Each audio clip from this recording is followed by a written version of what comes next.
என்ன இருந்தாலும் திட்டம் போட்டு செயல்படுத்தப்படுகிற ஒரு திட்டமாக சூழலை உருவாக்குவதற்காக முடிவெடுப்பது என்று வரும்போது ஆட்சி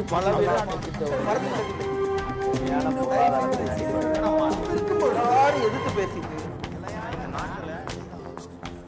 வணக்கம். நேர்வட பேசு விவாத அமர்வுக்கு உங்களை அன்போடு வரவேற்கிறோம். டெல்லியின் தெருக்களில் மாணவர்கள் போராட்டத்தில் குதித்திருக்கிறார்கள். தேர்வுகளுக்கெல்லாம் தாய், தேர்வுகளிலேயே சிறந்த தேர்வு, இதை தேர்ச்சி பெறுவதுதான் மிக கடினம் என்று சொல்லக்கூடிய IAS, IPS, IFS போன்ற ஆட்சி பணி தேர்வுக்கான தேர்வுகளை நடத்துவது மத்திய பணியாளர் தேர்வாணையம், UPSC என்று அழைக்கப்படும் மத்திய பணியாளர் தேர்வாணையம். அந்த ஆணையம் 2011ஆம் ஆண்டு ஆட்சி பணியாளர்களுக்கான தேர்வு முறையில் மிக மிக முக்கியமான சில மாற்றங்களை கொண்டு வந்தது. அந்த மாற்றங்களின் அடிப்படையில் தற்போது கடந்த 3 ஆண்டுகளாக தேர்வுகள் நடந்து வருகின்றன. இந்த தேர்வுகளில் விருப்ப பாடம் என்று சொல்லப்படுவதற்கான பாடத்திற்கு மதிப்பெண் குறைக்கப்பட்டு பொது அறிவு மற்றும் ஆங்கில அறிவு போன்ற திறன் அறிதலுக்கு முக்கியத்துவம் தரப்பட்டிருக்கிறது.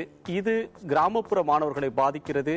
ஆங்கிலம் தெரியாத மாணவர்களை, ஆங்கிலம் பயிலாத மாணவர்களுக்கு பாதகமாக அமைகிறது. ஹிந்தி மாணவர்களுக்கு பெரும் இடைஞ்சலாக இருக்கிறது என்று ஹிந்தி பேசும் மாநிலங்களைச் சேர்ந்தவர்கள் போராட்டத்தில் குதித்திருக்கிறார்கள். தமிழ்நாட்டில் தமிழிலும் கேள்வித்தாள் தேவை என்கிற கோரிக்கை இருக்கிறது. கடந்த 3 ஆண்டுகளாக இந்த புதிய முறை அமலுக்கு வந்த பிறகு தமிழ்நாட்டிலிருந்து தேர்ச்சி பெறக்கூடியவர்களுடைய எண்ணிக்கை கணிசமாக குறைந்திருக்கிறது. இந்த தேக்கம் எப்போது விடுபடும் என்பது தெரியாத ஒரு நிலையில் இந்த தேக்கத்திற்கு காரணமே இந்த தேர்வு முறைதான் என்று புகார் சொல்ல தொடங்கியிருக்கிறார்கள். எனவே இந்த தேர்வு முறையில் இருக்கக்கூடிய அம்சங்கள் கிராமப்புற பின்தங்கிய மாணவர்களுக்கு, முதல் தலைமுறை பட்டதாரிகளுக்கு, கலை அறிவியல் படிப்புகளை படித்துவிட்டு வரக்கூடியவர்களுக்கு பாதகமாகவும், பொறியியல் போன்றவற்றையும் அறிவியல் போன்றவற்றையும் படித்துவிட்டு வரக்கூடிய நகர்ப்புற வசதி வாய்ப்புள்ள மேட்டுக்குடியினருக்கு சாதகமாக இருக்கிறது என்கிற புகாரும் போராட்டக்காரர்களால் சொல்லப்படுகிறது. எனவே இது நாடு தழுவிய விவாதத்தை கிளப்பியிருக்கிறது. மத்திய அரசு இது பற்றி ஆராய்வோம் என்று சொல்லியிருக்கிறது. இதை பற்றி நாம் விவாதிக்கலாம். இந்த தேர்வு முறை புதிய மாற்றங்களுடன் கொண்டு வந்திருக்கக்கூடிய தேர்வு முறை என்பது யாருக்கு பாதகம், யாருக்கு சாதகமாக இருக்கிறது என்பதை பற்றி விவாதிக்க இருக்கிறோம். நம்மோடு இந்த அமர்வில் ஓய்வு பெற்ற IAS அதிகாரி திரு தேவசகாயம், கணேஷ் IAS அகாடமியினுடைய தலைவர் திரு கணேஷ் சுப்பிரமணியம், பதிப்பாளர் திரு பத்ரி சேஷாத்ரி, கல்வி ஆலோசகர் ஷியாம் ராஜேஸ்வரன் ஆகியோர் கேள்விகளோடு பார்வையாளர்கள். நாம் விவாதிக்கலாம். வணக்கம். திரு ஷியாம் ராஜேஸ்வரன், உங்களிடமிருந்தே தொடங்கலாம். 4 பேரும் உங்களுடைய முதற்கட்ட கருத்துக்களை சொல்லுங்கள். இந்த புதிய தேர்வு முறை, இதற்கு எதிராக தமிழ்நாட்டிலும் மாணவர்கள் அதிருப்தியை தெரிவிக்கிறார்கள், டெல்லியிலும் அதிருப்தி இருக்கிறது, எதிர்ப்பு இருக்கிறது. 2 தரப்பும் சொல்லக்கூடிய காரணங்கள் வெவ்வேறு. ஹிந்தியில் கேள்வித்தாள் இல்லை என்பது ஒரு சாராருடைய, சில 20 மதிப்பெண்ணுக்கான கேள்வி அதில் இல்லை, ஹிந்தியில் தரப்படுவதில்லை, முழுக்க முழுக்க ஆங்கிலத்தில் கேட்கிறார்கள், அது பாதகமாக இருக்கிறது என்று அவர்கள் சொல்கிறார்கள். தமிழில் கேள்விகள் இல்லை என்று நம்முடைய மாணவர்களில் சிலர் சொல்கிறார்கள். இது பின்தங்கியவர்களுக்கு பாதிப்பாக இருக்கிறது என்பது இன்னொரு புகார். எனவே இந்த மாற்றங்கள் எப்படி நேர்ந்தது என்பது வரலாறு. இந்த மாற்றங்கள் ஏற்படுத்தியிருக்கக்கூடிய விளைவுகள் என்ன, நீங்கள் அதை எப்படி பார்க்கிறீர்கள்? அதாவது இந்த மாற்றங்கள் எப்படின்னா, இந்த 2011 முதல்ல இந்த சிசாட் பேப்பரை இன்ட்ரோடியூஸ் பண்ணும்போது முதல்ல இதில் பாதிக்கப்பட்டவர்கள் அதர் ஸ்டேட் கேண்டிடேட்ஸ், அதாவது தமிழ் மொழியில் பயின்றவர்கள், தெலுங்கு மொழியில் பயின்ற மாணவர்கள், இவங்க தான் பாதிப்பு உள்ளாக்குனாங்கன்னு கருதப்பட்டது. அதற்கப்புறமாக நெக்ஸ்ட் இயரில் ஹியூமானிட்டிஸ் சப்ஜெக்ட், அதாவது அரசியல், அறிவியல், வரலாறு, இந்த மாதிரி சார்ந்த சப்ஜெக்ட் இதெல்லாம் பாதிக்கப்பட்டாங்கன்னு ஃபீல் பண்ணாங்க. இப்போ ரீசெண்டாக ஏன் இந்த ஹிந்தி பெல்ட்டில் இருக்கிற ஸ்டூடெண்ட்ஸ் இதை பெரிய ப்ரொட்டஸ்டாக கொண்டு வந்தாங்கன்னா, ஃபஸ்ட்டு மொழிபெயர்ப்பில் இங்கிலீஷ் காம்ப்ரிஹென்ஷனோட டிரான்ஸ்லேஷனில் நிறைய இஷ்யூஸ் இருந்தது. அதாவது இங்கிலீஷ்லேயும் படித்து அந்த கொஸ்டின் ஹிந்திலையும் வரும்போது நேர மேலாண்மை, அதாவது காம்படிட்டிவ் எக்ஸாமில் ஒரு அடித்தளமான விஷயம் அதில் பாதிக்கப்பட்டது. அது மட்டும் இல்லாமல் அந்த இங்கிலீஷ் காம்ப்ரிஹென்ஷன் இங்கிலீஷில் இருந்ததை ஒரு இஷ்யூ ஆக்குனாங்க. இது மட்டும் இல்லாமல் ஜென்ரல் ஓவரால் ஸ்டாட்டிஸ்டிக்ஸில் பார்த்தீங்கன்னா இந்த IIM, அதே மாதிரி IIT பேஸ்ட், அப்புறம் இன்ஜினியரிங் ஸ்டூடெண்ட்ஸ், அறிவியல் சார்ந்த ஸ்டூடெண்ட்ஸ் ஓவராலாக ரிசல்ட்டை ஸ்கோர் பண்ண ஆரம்பித்தாங்க. இந்த ஆண்டு பார்த்தீங்கன்னா 23 பேர் டாப்பில் 23 கேண்டிடேட்ஸ் ஆங்கில மொழியில் தேர்வு எழுதியவர்கள். 24வது கேண்டிடேட் தான் கன்னட மொழியில் எழுதினவங்க. அதே மாதிரி ஹிந்தியில் எழுதக்கூடிய ஸ்டூடெண்ட்ஸ் மோர் தென் 100 ஆஃப்டர் 100 ரேங்க்ல தான் வந்து வர ஆரம்பிச்சாங்க.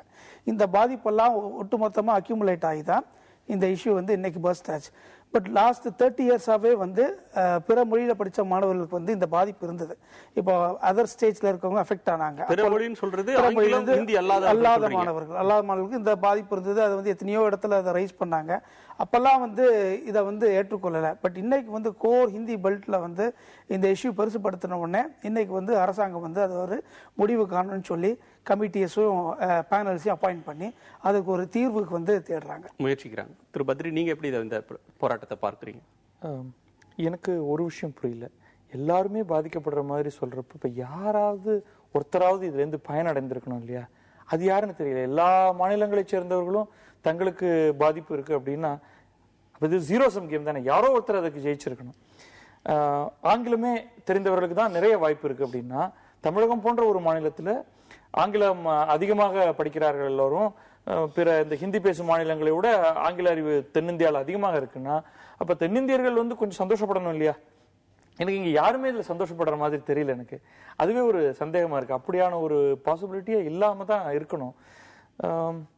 இதுல வந்து சில குறைபாடுகள் கட்டாயமாக இருக்குன்னு தெரியுது. அந்த குறைபாடுகளை எப்பவுமே வந்து எந்த ஒரு புது மாற்றத்தை நம்ம கொண்டு வரப்போ அதுல சில குறைபாடுகள் இருந்துகிட்டே தான் இருக்கும். அது கொஞ்சம் கொஞ்சமாக களைவதற்கான ஒரு வழிமுறைங்கிறத வந்து ஒரு அரசு தொடர்ந்து செய்துக்கிட்டே இருக்கணும்.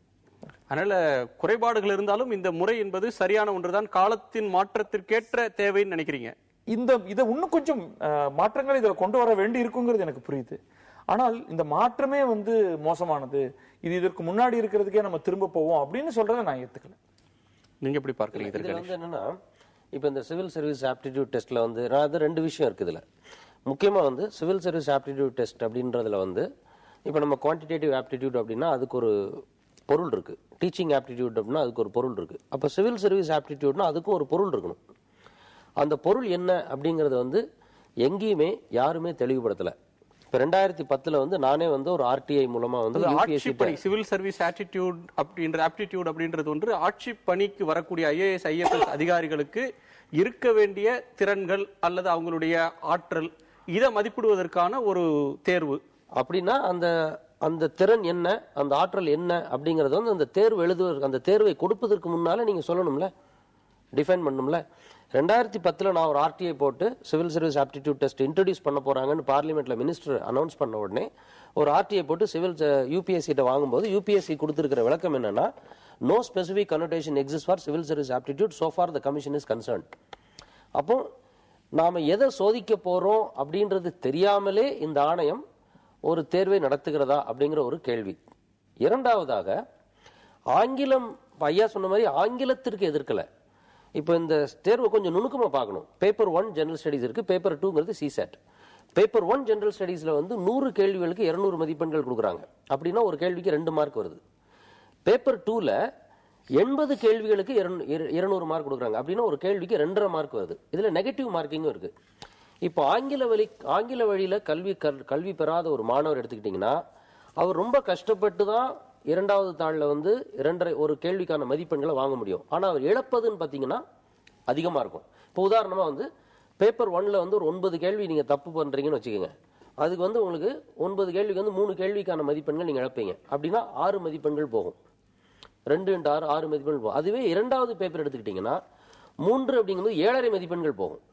ஸோ இப்போ நான் வந்து ஒரு ரூரல் சைட்லேருந்து வரக்கூடிய நகர்ப்புற மாணவராக இருக்கிற போது நான் கஷ்டப்பட்டு தான் வந்து ஒரு ஆங்கில தேர்வு வந்து நான் அந்த கேள்வி வந்து விடையளிக்கிறேன். அதில் நான் தவிர ஏதாவது தப்பு பண்ணா நான் கஷ்டப்பட்டு ஸ்கோர் பண்ணக்கூடிய மதிப்பெண்கள் அதிகமாக இழக்கிறேன் அப்படிங்கிறது பாயிண்ட் நம்பர் 1.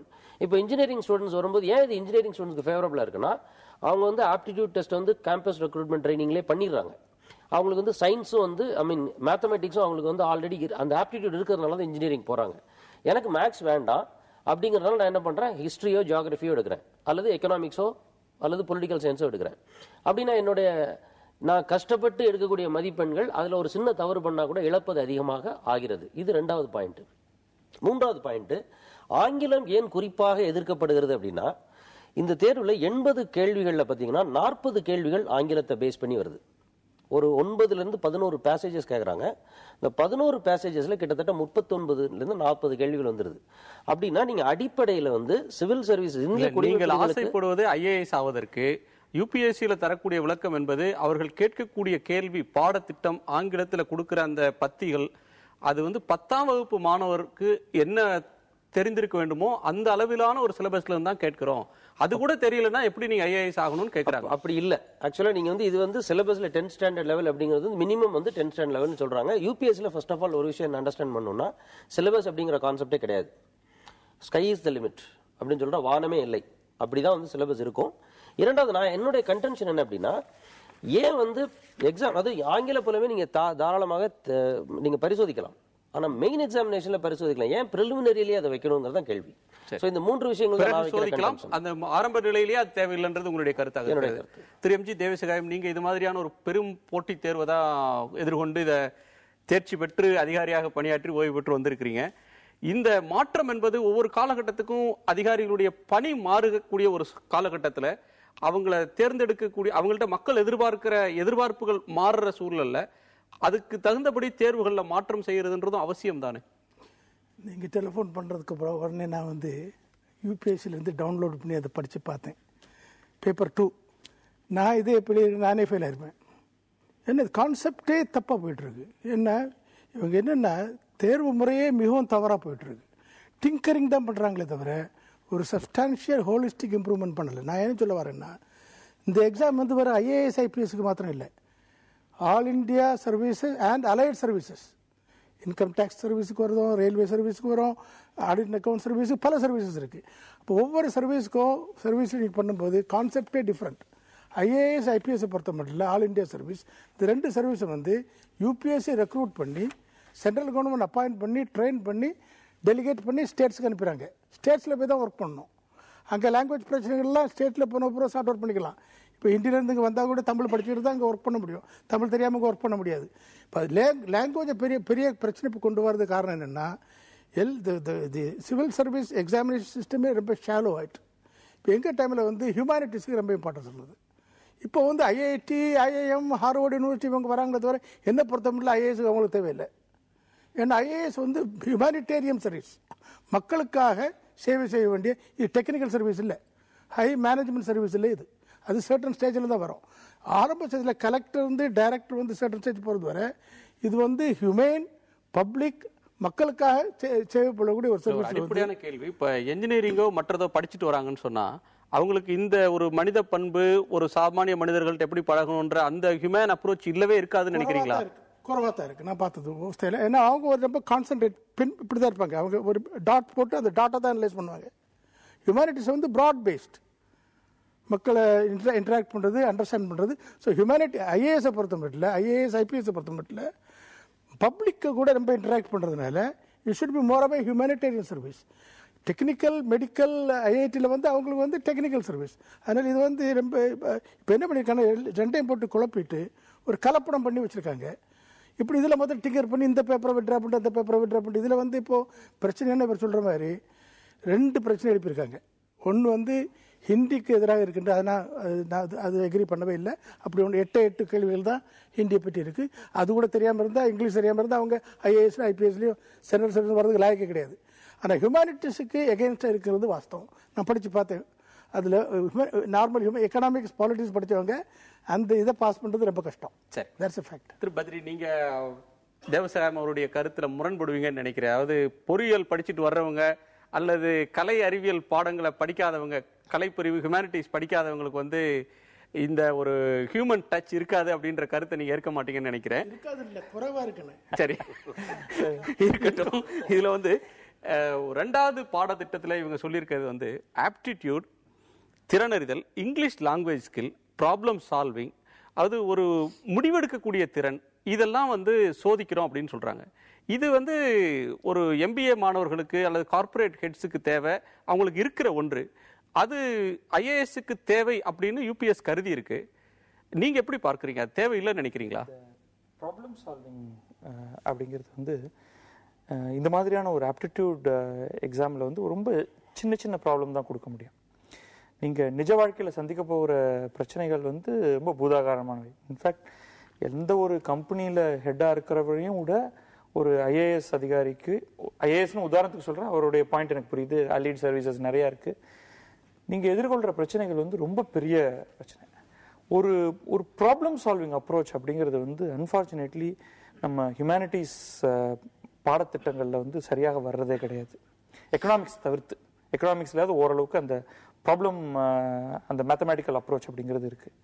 நீங்கள் இன்றைக்கு படிக்கக்கூடிய வரலாறோ அல்லது பல்வேறு மொழி பாடங்களையோ எடுத்துக்கிட்டிங்கன்னா ப்ராப்ளம், அதை எப்படி அதை அணுகிறது, அதை எப்படி தீர்க்கிறது அப்படிங்கிறதெல்லாம் வந்து நமக்கு வந்து நம்முடைய பாடத்திட்டத்திலேயே இல்லை. நம்ம ஐஏஎஸ்க்கு போக வேண்டாம், நம்முடைய கல்லூரி பாடத்திட்டத்திலேயே அதுக்கு நிறைய குறைபாடுகள் இருக்குது. அதன் காரணமாக ஒரு எம்பிஏ என்ட்ரன்ஸ் எக்ஸாம் எழுதியிருக்கக்கூடியவரோ அல்லது இந்த இன்ஜினியரிங் என்ட்ரன்ஸ் எக்ஸாம் எழுதுறவங்களோ அவங்களுக்கு இந்த குவான்டிடேட்டிவ் ப்ராப்ளத்தையோ அல்லது இந்த ப்ராப்ளம் சால்விங் அனலிட்டிக்கல் ப்ராப்ளமோ அதை அவர்களால் வந்து சிறப்பாக செய்யக்கூடிய மாதிரி இன்றைய நிலை இருக்கு.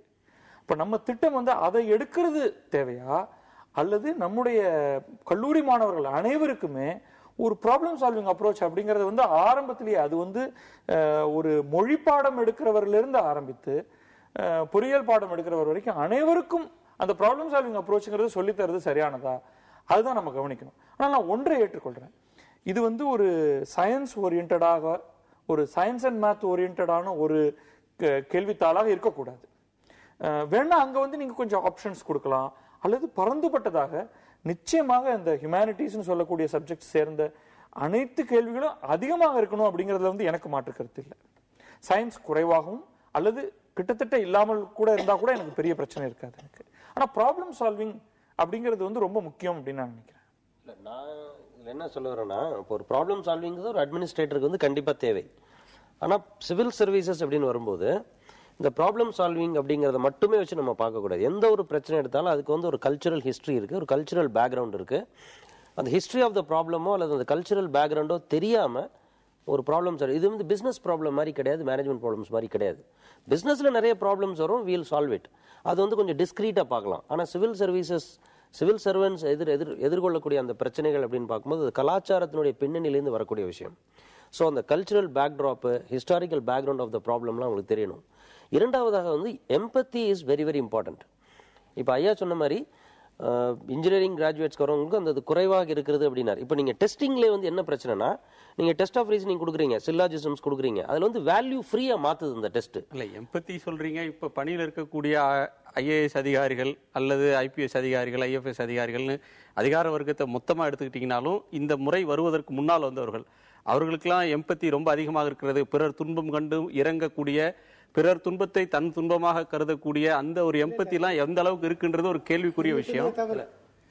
கடந்த 25-30 வருஷமாவே இந்த ஐஐடி, ஐஐஎம் எல்லாம் டாப் நிறைய பேர் வர ஆரம்பிச்சிட்டாங்க. இந்த எக்ஸாம் டிங்கரிங் தான் இப்போ 2 வருஷத்துக்கு முன்னால் இருந்தது. இவங்க வந்தது 25 வருஷமா வர ஆரம்பிச்சிட்டாங்க. இப்போ வந்து எங்க டைம்ல வந்து ஹியூமனிட்டிஸ் மெஜாரிட்டியா இருந்தது. இப்போ வந்து ஹியூமனிட்டிஸே இல்லை. எக்கனாமிக்ஸ், பொலிட்டிக்கல் சயின்ஸ் ஆளுங்களை கண்டுபிடிக்க முடியாது. என்ன ஒரு முக்கியமான ஹியூமனிட்டி சொல்லி தர கல்லூரிகளே குறைஞ்சிருச்சு இந்தியா. அதான் சொல்றேன். அதான் இப்போ நீங்க ஜியோகிராஃபி எடுத்துக்கிட்டீங்கன்னா ஜியோகிராஃபி சொல்லி கொடுக்கக்கூடிய யூனிவர்சிட்டிஸே கிடையாது.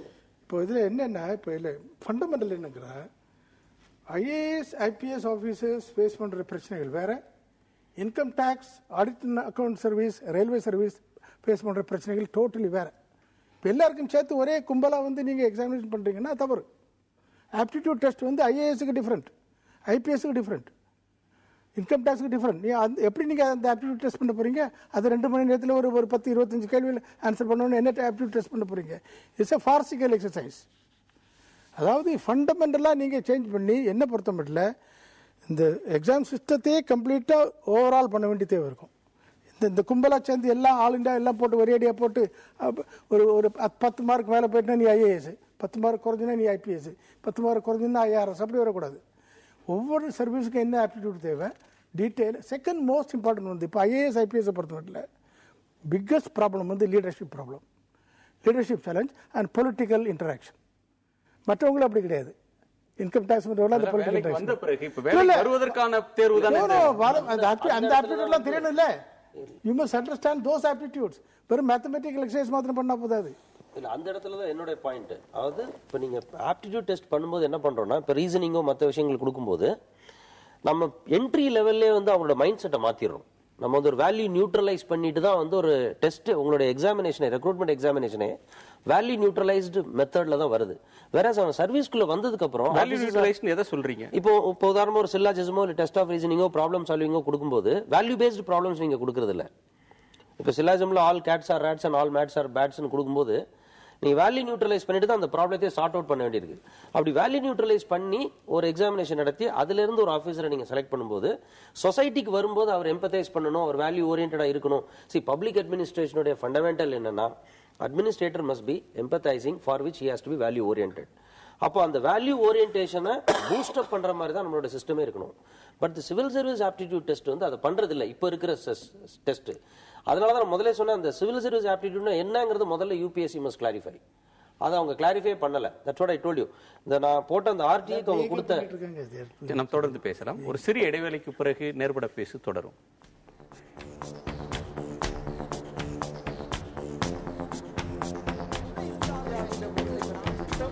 செயல்படுத்தப்படுகிற ஒரு சூழலை உருவாக்குவதற்காக முடிவெடுப்பது என்று வரும்போது ஆட்சி பல